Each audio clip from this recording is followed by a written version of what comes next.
तभी साधना की नजर अपनी सिलाई मशीन पर पड़ती है। माँ जी, पैसों की व्यवस्था हो जाएगी, मैं अभी आती हूँ।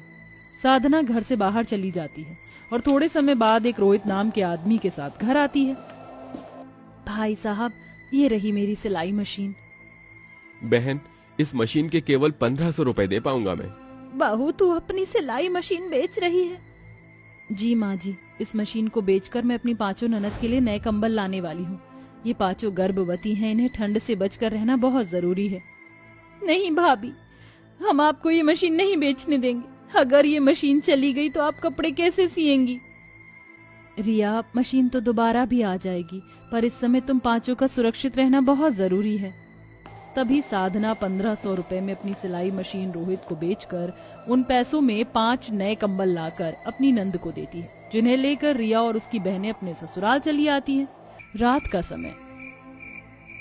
माँ जी, आपके पास इतना पैसा है, फिर भी आपने हमें कंबल लाने हमारे मायके भेजा।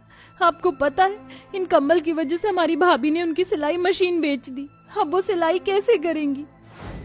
जब से हमारी शादी हुई है, आपकी वजह से हमारी भाभी ने अपना कितना सारा सामान बेचकर आपकी फरमाइशें पूरी की है। बस माँ जी, अब और नहीं, हम अपने मायके वालों को और परेशान नहीं कर सकते। परेशान नहीं कर सकते तो तुम क्या चाहते हो कि मैं अपने बेटों की कमाई तुम पांचों फटीचर गरीब पर लुटा दूं? तुम्हारी औकात तो इस घर की नौकरानियां बनने की भी नहीं थी, फिर भी मैंने तुम्हें अपने घर की बहुएं बना लिया। तभी सुजाता के पांचों बेटे वहाँ आ जाते हैं। पांचों ने सुजाता और अपनी पत्नियों की बातें सुन ली थी।